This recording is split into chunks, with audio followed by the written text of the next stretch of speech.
over to the movie side of things. This was a huge year for movies. Lord of the Rings: Return of the King. That whole trilogy ended that year. And this was sort of the Academy giving just 13 awards. I think it was 11. 11, yeah. They crowned him 11 times. Yeah, and this was sort of the, like, we're giving it to you for the entire breadth. Yeah, because the other two got nominated. Nominated for 11 awards and won all of them. Yeah, and none of them were acting awards, which is crazy. It was funny, someone got up for an award, and there was like a different category that Lord of the Rings wasn't nominated for, and their acceptance speech was, I'm just so glad that Lord of the Rings was not nominated for this category. But it really was such a good finish to that, because the first one was like the introduction to the world, and it had a couple things like here and there that, and then the second one really just this long epic fight scene, which was cool.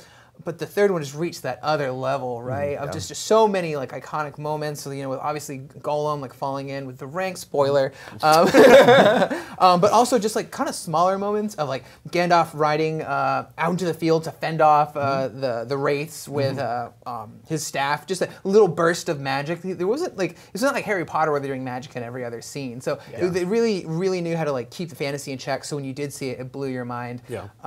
And it was just something else. It was also insane that so many people were willing to go sit in a movie theater for over 3 hours. I think the theatrical cut, I think, is over 3 hours.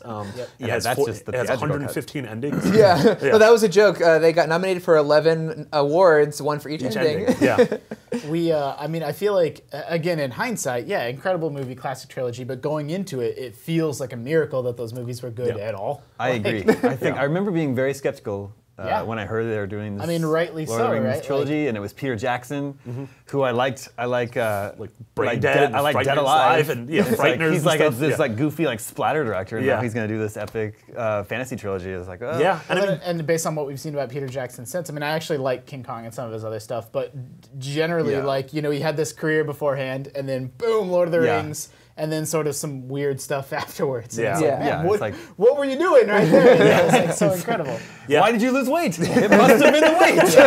Keep eating. PJ back. And it was such an amazing, when you look at the trilogy as a whole, and the first movie, sort of setting up this world and this visual style and sort of the rules of the world. And it's a road movie. Like, it does feel really different. Oh, yeah. Yeah, and then the second movie, like you said, literally the back half is almost entirely Helm's Deep.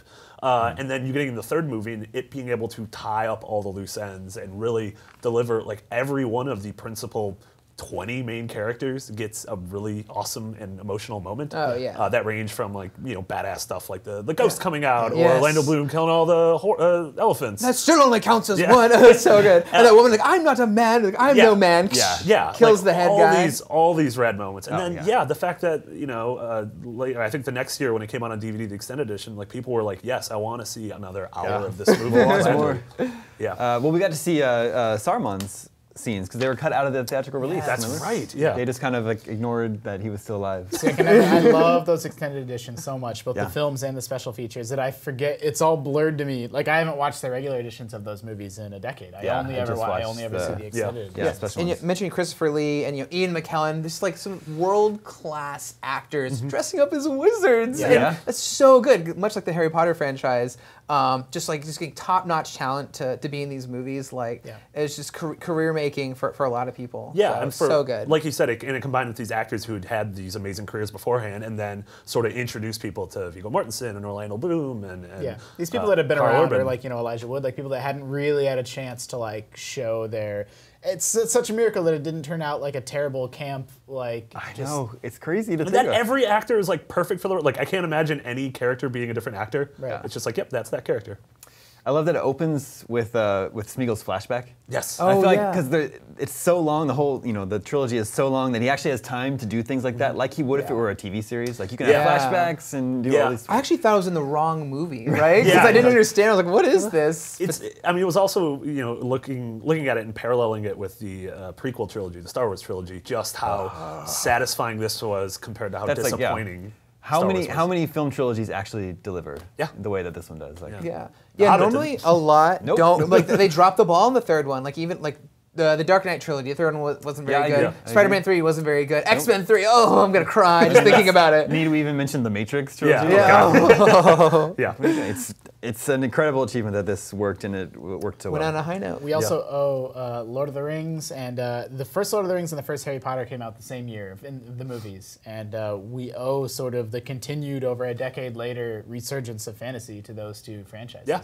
I mean, Game of Thrones, We honestly. wouldn't have Game of Thrones. Yeah, we have Game of Thrones now, but I'm trying to think of fantasy in theaters now that we have going on or looking forward to, and I can't. Last Witch Hunter? Isn't there a Nick Cage movie? No. Hey, I'm actually looking It's forward not to that. Nick Cage. I don't think not? so. No. Yeah, I feel like there was Was a it lot Vin of. I think it's Vin Yeah, Diesel. Vin Diesel. It's Vin They're Diesel, easily yeah. mixed. They're interchangeable eventually. Hey, I'm Last Witch Hunter. But so the thing is that a lot of false starts happen because of these movies, though. Because I remember true. Aragon, they tried to get that going. There's like a Legend of the Yeah. Secret, they tried to get that going. What was Just the, didn't there was happen. one this year, the sixth son of the seventh. Oh, yeah. A lot of Seventh real... Son. Jeff Bridges. Yeah. Oh yeah. Yeah, a lot Or of something real like that. Seventh yeah. Son, Yeah. something like that. Anyway, Return of the King was the #1 movie of the year in 2003.